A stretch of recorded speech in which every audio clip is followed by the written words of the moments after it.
নমস্কার বন্ধুরা, আমি নন্দিনী আবারও হাজির। কি রবিবারের দুপুর আর অন্তর্কথা। তবে আজকের অন্তর্কথাটা একটু অন্যরকম। এমন একজন মানুষকে আপনাদের সামনে আমি হাজির করব। আচ্ছা, আপনারাই বলুন তো, মানুষ কাকে বলে? মান আর হুঁশ আছে যার, তাই তো? সেই রকম একজন মানুষ। আচ্ছা, তার কথাতে পরে যাব। আগে যেটা বলবো, ব্যান্ডেল কি কারণে বিখ্যাত আপনারা একটু মনে করে বলুন তো।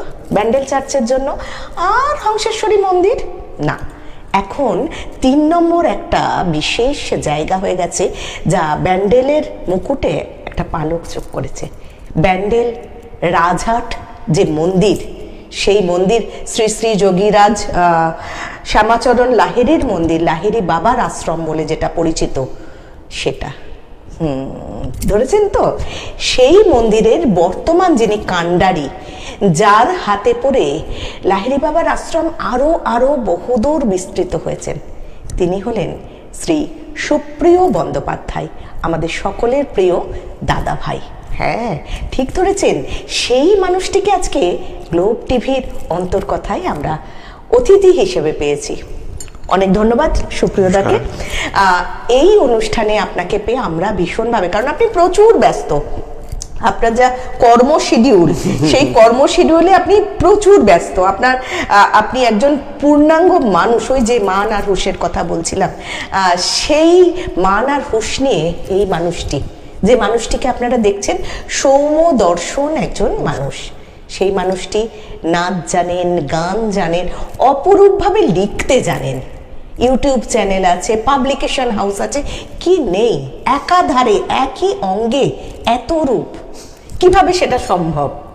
আমরা সুপ্রিয়দার কাছে সোজাসুজি চলে যাব প্রশ্ন নিয়ে, যে এই যে সুপ্রিয়দা মানুষটা, আমাদের সবার কাছে 24 ঘন্টা আছে, ওনার কাছে মনে হয় 24 ঘন্টার বেশি আছে। এত কাজ কিভাবে আপনি করেন?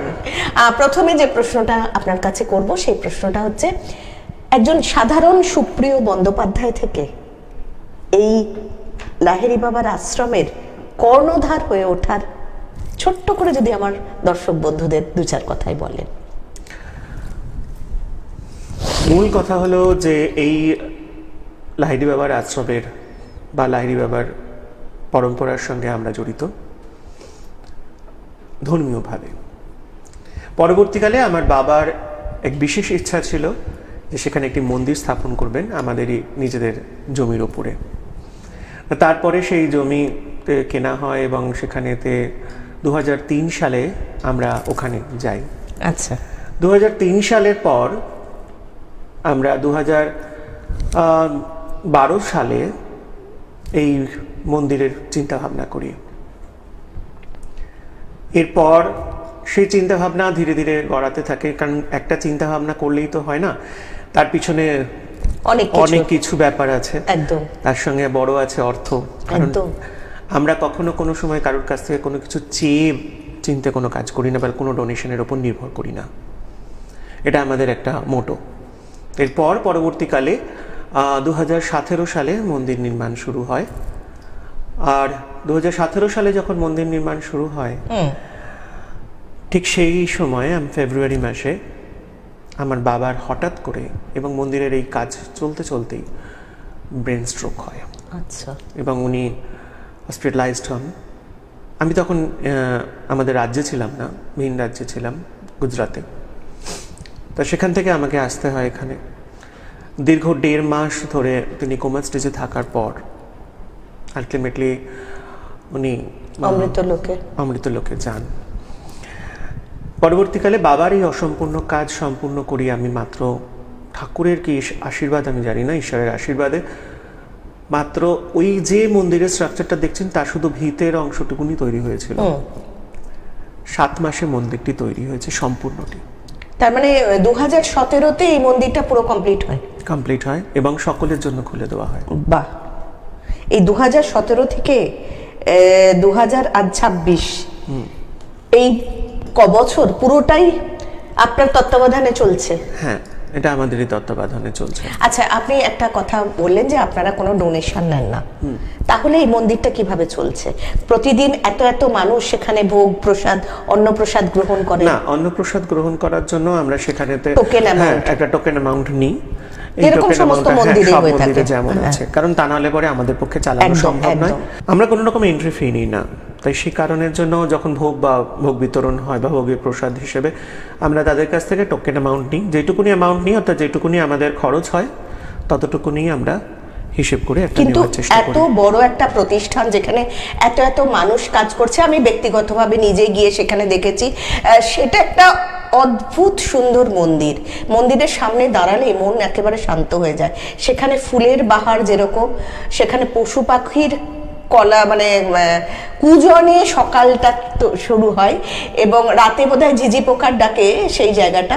অসাধারণ গেস্ট হাউস আছে ওখানে। ওখানে রাজহাট উৎসব হয়। সেই রাজহাট উৎসবটা কবে থেকে শুরু হয়েছিল?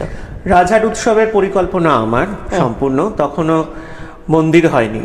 তা রাজহাট উৎসব বলতে আমরা প্রথমে শুরু করেছিলাম, এটা একটা হাসির গল্প আছে। আচ্ছা, হাসির গল্পটা এরকম যে আমরা রাজহাট উৎসবেতে একদিন আমাদের ইচ্ছা হলো, তখন এমন অবস্থা ছিল ওখানকার, তখন এরকম রাস্তা ছিল না, কিচ্ছু ছিল না।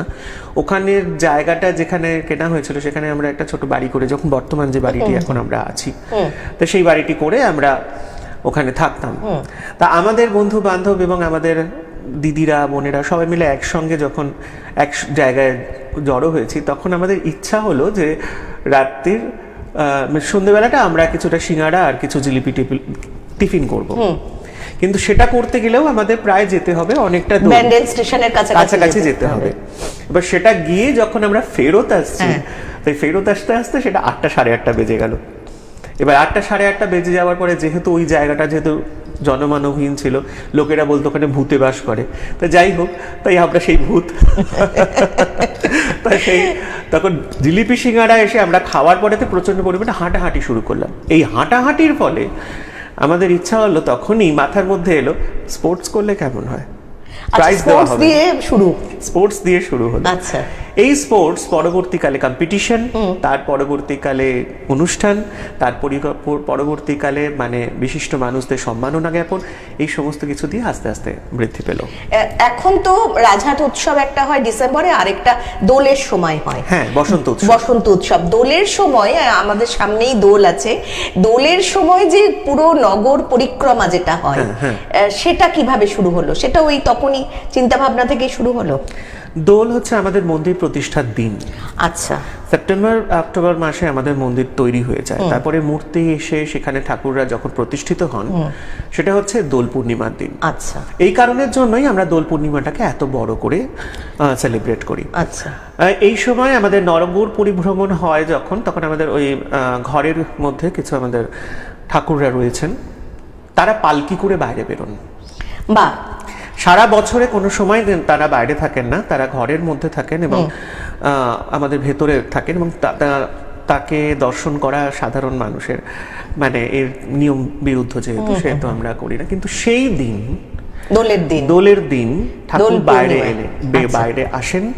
তাকে বাইরে আসার পরে তাকে সকলের সামনে আনা হয় এবং তাকে আরতি করা হয় তার, এবং পরবর্তী দিন মানে পরের দিন যেদিনকে মূল অনুষ্ঠান থাকে, সেই দিনকে আমরা নগর পরিভ্রমণে বেরোই 6টা সাড়ে 6টার সময়, ভোরবেলা। এই নগর পরিভ্রমণ করে আমরা যখন ফিরে আসি, তারপর অনুষ্ঠান শুরু হয়। আচ্ছা, আচ্ছা। তো আপনারা এটা তো শুনে নিলেন যে শুধু তাই, এটা ইন্টারাপ্ট করছি, শুধু তাই নয়, এই দিনকে ঠাকুরকে ছুঁয়ে স্পর্শ করে সবাই আবিরও দিতে পারেন। আচ্ছা, এটা কিন্তু কোনো মন্দিরে সেভাবে দেখা যায় না, এবং সকল সর্বসাধারণের জন্য বাইরে ঠাকুরকে রেখে দেওয়া হয়। ঠাকুর সামনে থাকেন, কোনো মন্দিরের মধ্যে নয়, জনস্রোতের মধ্যে। তো এটাও তো একটা রিস্কের ব্যাপার, ঠাকুরকে জনস্রোতের মধ্যে রেখে দেওয়াটা।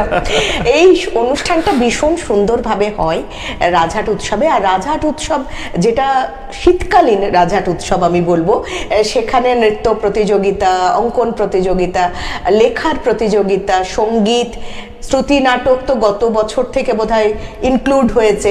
তো এরকম বিভিন্ন কম্পিটিশনের মধ্যে দিয়ে, এবং মাত্র 10 টাকা বোধহয় এন্ট্রি ফি।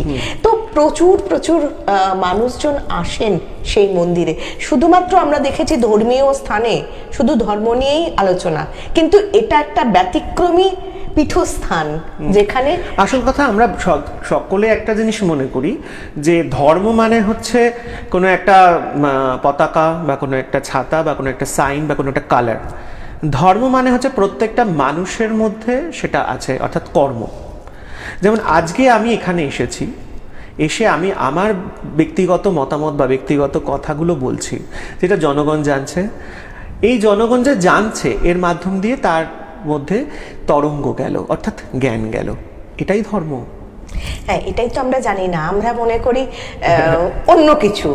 তো ভগবানের সাথে যদি সাধারণ মানুষের কোনো ব্রিজ থাকে, কোনো সেতু থাকে, কোনো কারোর মাধ্যম থাকে, সেই মাধ্যমটা কিন্তু আমাদের এই যে দাদা ভাই যাকে সকলে বলেন সুপ্রিয় বন্দ্যোপাধ্যায়, তিনি সেই জায়গাতে রয়েছেন। অনেকের কাছেই শুনেছি, তার কাছে এসে যদি আমরা আমাদের নিজেদের জীবনের কোনো সমস্যার কথা বলি, তিনি যে উপদেশটা দেন সেটা কিন্তু তাদের কাছে অত্যন্ত উপযোগী হয়ে ওঠে এবং তাদের সমস্যার সমাধান কিন্তু হয়ে যায়।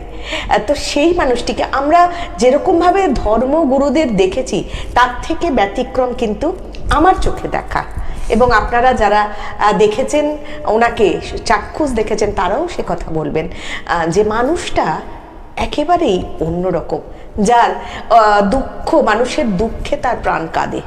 একবার তিনি করোনার আগে আগে আটকে গিয়েছিলেন ঋষিকেশ না, কৌশানীতে।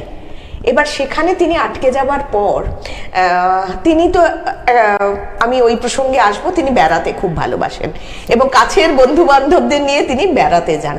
তিনিও গিয়েছিলেন বেড়াতে, কিন্তু ওই সময় হঠাৎ করেই আপনারা সবাই জানেন লকডাউন হয়ে যায়। তো লকডাউন হয়ে যাওয়াতে ওনার সাথে যারা ছিলেন তাদের জন্য তো কী করবেন, খাওয়া দাওয়ার ব্যবস্থা করতেই হচ্ছিল। সেই সঙ্গে আশেপাশের যতজন এরকম ট্রাভেল এজেন্টদের সাথে গিয়েছিল, তারা দু একদিন বাদেই খবর পেয়েছেন যে দাদাভাই খাওয়াচ্ছে সবাইকে, ব্যাস তারা তাদের টিম ফেলে পালিয়ে যায়। এবং প্রায় 1 মাস ধরে, 1.5 মাস ধরে যতজন, ওরকম শুনে আরো কিছু লোক এসে অ্যাড হয়, এরকম অ্যাড হতে হতে প্রায় 100-150 জন হয়ে গিয়েছিল, 300 জন হয়ে গিয়েছিল। সেই 300 জনকে উনি কিন্তু 1.5 মাস ধরে খাইয়েছিলেন, তাদের বাড়ি ফেরবার ব্যবস্থা করে দিয়েছিলেন। মানব সেবা বোধহয় এভাবেই করা হয়। উনি বলতে চান না এই সমস্ত কথা, কিন্তু ওই আমরা তো আছি অন্তর কথায়, তা অন্তরের কথাগুলো তো আমরা টেনে বার করব। এবার যে প্রসঙ্গে যাব, উনি অসম্ভব ভালো ডান্স কোরিওগ্রাফার, তেমনি অসম্ভব ভালো গান গাইতে পারেন, নিজের কথা সুর সবটাই। তো 2 লাইন একটু নিজের কথা সুরের কোনো গান একটা শুনলে আমাদের একটু মনটা আর একটু ভালো হয়ে যাবে। আমার এই কিছুদিন আগে একটি ইউটিউবে গান রিলিজ করেছে, তার একটি কথা বলছি। হ্যাঁ, 2 লাইন শুনি। জীবন বলো কবে ভালো বেসেছিলে আমায়, আমার পথে একলা আমি চলেছি কোন দিশায়, জীবন বলো। বাহ, চমৎকার চমৎকার শুনলাম আমরা। আচ্ছা, এই যে নাচ, গান, লেখা, পাবলিশিং হাউস, নিজস্ব কমিউনিকেশন, যেটা তার নিজস্ব কমিউনিকেশন পাবলিশিং হাউস, বই মেলায় কি কি বই প্রকাশ করেছে? এবারে বইমেলায় আমরা 11টি বই প্রকাশিত হয়েছে। আমাদের নিজস্ব পত্রিকা আছে, একটি মাসিক পত্রিকা। এই নিজস্ব মাসিক পত্রিকাটি তের মধ্যে যারা গল্প, যারা কবিতা, এই সমস্ত দিয়েছে। নিজস্ব পত্রিকা, নিজস্ব মাসিক পত্রিকা। আর নিরজনাটা বোধহয় নিরজনা পুজোর সংখ্যার নাম। এইভাবে যারা এতদিন ধরে দিয়েছেন, আমাদের সত্যি কথা বলতে কি নিজস্ব কমিউনিকেশনের আজকে 20 বছর হলো, এই 2026-এ। তাই এটা তাহলে মন্দির প্রতিষ্ঠার আগে থাকতে, অনেক আগে থাকতে, 6 সাল থেকে, 2006 সালে থেকে শুরু হয়েছে আমার কাজ। তা প্রথমে আমি মিডিয়া জগতে ছিলাম। আচ্ছা। এনি বাংলায় ফার্স্ট যে শক্তিপীঠ হয়, ভারতের আধ্যাত্মিক ঐতিহ্য শক্তিপীঠ, সেটি ফার্স্ট আমি তৈরি করি। শক্তিপীঠের প্রত্যেকটি জায়গায় গিয়ে সেখানে শুটিং করে, সেখানকার অথেন্টিসিটি নিয়ে এসে এবং তার সমস্ত ক্যামেরাবন্দি করে টোটালটাই আমরা তুলে ধরেছিলাম জনগণের কাছে। পরবর্তীকালে দ্বাদশ জ্যোতির্লিঙ্গ, এবং তারও পরবর্তীকালে একটি পর্যটন হিসেবে আমরা এসেছিলাম R+ চ্যানেলে। আচ্ছা। এবং এই R+ চ্যানেলে আমরা তরস নাম নিয়ে একটি ট্রাভেলগ চালাতাম। আচ্ছা, দীর্ঘ 2.5 বছর চলেছে এটি। তাই কন্টিনিউয়াসলি এরকম ভাবেই আমার যাত্রা প্রথম শুরু হয়েছিল মিডিয়া দিয়ে, কারণ আমি একটু ক্যামেরা সম্বন্ধে গৌতম বাবুর কাছ থেকে শিখেছিলাম এবং শিখেছিলাম অন্যান্য কিছু আমার অনেক ভাই তাহলে বন্ধুদের কাছে। ক্যামেরাটা তো যে গুরুর কাছে শিখেছে সেটা পেলাম, গান আর নাচটা কার কার কাছে শেখা? গানটা আমি ছোটবেলায় খুবই বাড়িতে আমার বোনকে শেখাতে আসতো, তার কাছ তার সেই দিদিমণির কাছে কিছুটা শিখেছিলাম। তারপরে বিভু ভট্টাচার্যের কাছে শিখেছি এবং তারপরে আমাদের রেডিও আর্টিস্ট আকাশবাণীর সোমনাথ বাবুর কাছ থেকে আমি শিখেছিলাম একটু। আর নৃত্য কারোর কাছে শেখা নয়, সেটা নিজস্বতা থেকে নিজস্ব কমিউনিকেশনের। আচ্ছা, আরেকটি কথা, সেটা হচ্ছে রক্তিমা বলে একটা ব্যান্ড, রক্তিমা ব্যান্ড এবং রক্তিমা ট্রুপের নাম TRUP নয়, TROUP, TROOP, অর্থাৎ সৈনিক। আমরা সবাই সৈনিক, প্রতিটা সময় আমরা যুদ্ধ করে চলছি, জীবনের সঙ্গে যুদ্ধ করছি, সংসারের সঙ্গে যুদ্ধ করছি, মানসিকতার সঙ্গে যুদ্ধ করছি। সুতরাং রক্তিমা ইজ আ ট্রুপ। সেই ট্রুপ নিয়ে যখন অনুষ্ঠান, বিভিন্ন জায়গায় অনুষ্ঠান করা হয়, মানে সাধারণত আমি দেখেছি কোনো টপিক ভিত্তিক অনুষ্ঠান হয়, সেখানে শিবাজির একটা 2 ঘন্টার বোধহয় নাকি তার বেশি, আমি ঠিক জানি না, 2 ঘন্টা এরকম। শিবাজির মতো আরো কি কি আছে যেখানে পারফরমেন্সের সাথে পেছনে বোধহয় অনস্ক্রিন দৃশ্যপট চেঞ্জ হয় এরকম দিয়ে, সেটা একটা সত্যি দেখার মতো প্রোডাকশন। তো এরকম আর কি কি প্রোডাকশন আছে? এরকম আরো অনেক প্রোডাকশন আছে। যেমন আমাদের সত্যি কথা বলতে কি আমরা অনেক কিছু জিনিস জানি না, আমাদের ইতিহাসকে সেরকম ভাবে আমাদের পড়ানো হয় না, একদম খুব স্পষ্ট ভাষায় আমি বলছি। তাই সেই ইতিহাসের প্রকৃত বিষয়টা কি, আজকে আমরা রামায়ণ দেখছি, রামায়ণ জানছি, মহাভারত দেখছি, মহাভারত যতটুকুনি আমাদের জানানো হচ্ছে ততটুকুনি আমরা জানছি, তার থেকে বেশি কিছু আমরা জানছি না। তাহলে রামায়ণ, মহাভারত, এই যে বিষয়গুলো, এর মধ্যে কি অর্থ আছে সেটা আমাদের জানা দরকার। কারণ জানা দরকার হচ্ছে যে আমরা গ্রন্থটাকে ভাবছি, কিন্তু এটা লেখা হয়েছে ধর্মগ্রন্থ। তাহলে গ্রন্থ মানে হচ্ছে বই, পড়ার বই। আর ধর্মগ্রন্থ মানে হচ্ছে যেখানে শরীর আছে, যেখানে মন আছে, যেখানে বোঝানো আছে ক্যারেক্টার ভিত্তি দিয়ে, আর ক্যারেক্টারগুলোকে এক একটির সঙ্গে এক একটি সময় উপযোগী করে দেখানো হয়েছে যে এই পরিস্থিতিতে পড়লে তুমি কিভাবে সেখান থেকে নিস্তার পাবে, নিজের উদ্দেশ্যে, নিজের উত্তর, অর্থাৎ নিজের উত্তরকে নিজে খুঁজে বার করার একটা পথ হচ্ছে এই ধর্মগ্রন্থগুলো। তা সেই ধর্মগ্রন্থের মধ্যে এমন অনেক গল্প আছে যেগুলো প্রকাশিত নয়। আমি এই অপ্রকাশিত গল্পগুলোকে সামনে নিয়ে আসার চেষ্টা করি। যেমন চোল রাজবংশের কিছু গল্প আছে, সেইটাকেও আমরা সামনে নিয়ে আসার চেষ্টা করি। তাহলে এখন নতুন কি প্রোডাকশন আসছে সামনে? একটি নতুন প্রোডাকশন করেছি আমি, সেটা হচ্ছে মায়াসুরকে নিয়ে। আচ্ছা, মায়াসুর যে 3টে জন্ম, মানে 3টে যুগ ধরে আমাদের সঙ্গে আছে, অর্থাৎ রামায়ণের যুগে, ত্রেতা যুগে ছিলেন। ত্রেতা যুগে মায়াসুরকে আমরা জানি রাবণের বাবা হিসেবে, এই বাবা বলতে শ্বশুর মশাই হিসেবে, আবার মন্দোদরির বাবা। ঠিক সেরকম ভাবে মহাভারতে তিনি আবার কন্দর্প রাজ্যের বন্ধু হিসেবে আমরা দেখেছি। আজকে ইন্দ্রপ্রস্থ যেখানে তৈরি হয়েছে, অর্থাৎ দিল্লি, সেই দিল্লি শহরের উনি তখন প্রাণকেন্দ্র ছিলেন। সেই কন্দর্প, সেটা হচ্ছে নাগ রাজ্য ছিল আগে। আচ্ছা, পরবর্তীকালে সেটিকে ইন্দ্রপ্রস্থে পরিবর্তিত হয়। অসম আজকে আমরা যেটি দেখছি, এই মায়াসুরের সম্পূর্ণ এলাকা ছিল এই অসম, মেঘালয়, নাগাল্যান্ড, এই পুরো এলাকাটি, সেটি হচ্ছে মহাভারতের যুগে। আচ্ছা, পরবর্তীকালে অর্থাৎ কলি যুগে আমরা আবার তার উত্থান পাই ইন্দোনেশিয়ায়। তাই এইভাবে আমরা চলছি। বর্তমান যুগে আমরা সেই মায়াসুরকে নিয়ে একটু কাজ করেছি এবং সেই কাজটির নাম দেওয়া হয়েছে বজ্রক্ষত। আচ্ছা, মানে প্রত্যেকটা বিষয় ডিটেইলিং সেটা আমরা তুলে ধরার চেষ্টা করি। রক্তিমা ট্রুপ যেটা তারা যে প্রোডাকশনগুলো নামায় তার মধ্যে তুলে ধরার চেষ্টা করে। তাহলে গান, নাচ, কোরিওগ্রাফ, লেখা, এই সবকটা রয়েছে সুপ্রিয় বন্দ্যোপাধ্যায়ের। তার মধ্যে তার নিজের কোনটা বেশি পছন্দ? এটা খুব কঠিন প্রশ্ন। সবকটা পছন্দই হবে, কারণ সবাইকে নিয়ে আমায় চলতে হবে। আমি যদি বলি যে আমার এটা পছন্দ, তাহলে বাকি অন্যদের- আমার লোকেরা বলবে যে না তাহলে এটা পছন্দ। কিন্তু সত্যি কথা বলতে কি, সবটাই পছন্দ, একদম একদম সংস্কৃতিটাই পছন্দের। পুরো সংস্কৃতি পছন্দ, এবং মানুষটিও তাই অত্যন্ত সংস্কৃতি প্রেমী। বিভিন্ন জায়গা থেকে হিরে মানে কয়লা খুঁজে নিয়ে এসে সেটাকে ঘষে হিরেতে রূপান্তরিত করার জুহুরি যদি বলা হয়, সেটা হচ্ছে আমাদের অত্যন্ত শ্রদ্ধার মানুষ শ্রী সুপ্রিয় বন্দ্যোপাধ্যায়। আমি প্রায় শেষের কাছাকাছি চলে এসেছি। ইউটিউব চ্যানেল আছে নিজস্ব কমিউনিকেশনে, সেখানে গল্পের দর্পণ শুরু হয়েছে। হঠাৎ গল্পের দর্পণের ভাবনা কেন? সেই একই যেগুলো পুরনো, যা অজানা সেটাকে লোকের সামনে নিয়ে আসা, তুলে ধরা, একদম। এবং তার লেখা অনুভবে বোধহয় একটি কাব্যগ্রন্থ আমি পেয়েছি। সেই কাব্যগ্রন্থতেও আমরা কিন্তু সেই রকম ধরনেরই, সেখানে লেখাতে জানেন তো শুধু ধর্ম বিষয়ক নেই, বা উনি যেটা বললেন পৌরাণিক বিষয় কিন্তু না, সেখানে সব ধরনের সব রকম বর্তমানের যা যা সমস্যা, সেই সব সমস্যা কেন্দ্রিক তার লেখনীতে উঠে এসেছে। অত্যন্ত বলিষ্ঠ কলম। এবছর বইমেলায় তার নিজস্ব কোন লেখা প্রকাশিত হয়েছে? এবারে বইমেলাতে আমি একটি ধর্মভিত্তিক পুস্তক প্রকাশ করেছি। বিশেষত আমি প্রকাশ করেছি গুরু গ্রন্থ সাহিব। আচ্ছা, গুরু গ্রন্থ সাহিবের প্রথমার্ধ, অর্থাৎ প্রথম ভাগটির অর্ধেকটি আমি প্রকাশ করেছি, এবং সেটি বঙ্গানুবাদ করে তার ভেতরে যে সারার্থ সেইটিকে সেই বইয়ের আকারে প্রকাশিত আচ্ছা, হয়েছে। এই রক্তিমা ট্রুপ নিয়ে বা নিজস্ব ব্যক্তিগতভাবে বিভিন্ন জায়গায় পারফরমেন্স করতে যান, কোথাও কোনো বিশেষ মুহূর্ত? রক্তিমা ট্রুপ নিয়ে আমি যেখানে যেখানে পারফরমেন্স করতে গেছি, আজ পর্যন্ত কোনো মানুষকে আমি দেখিনি যে তারা সরে চলে গেছে।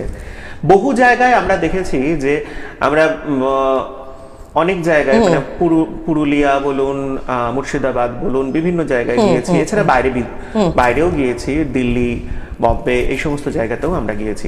তা এই সমস্ত জায়গায় যাওয়ার পরেতে যখন আমরা এই কাজ করছিলাম, তখন দেখেছিলাম যে অনেকেই বলছে যে ও এখন নাচ হবে, এই এখন গান হবে, এ তো কোনো নামী আর্টিস্ট নয় বা কোনো নামী সংস্থা নয় যে এক্ষুনি এটা হবে, আমরা একটু ঘুরে আসি।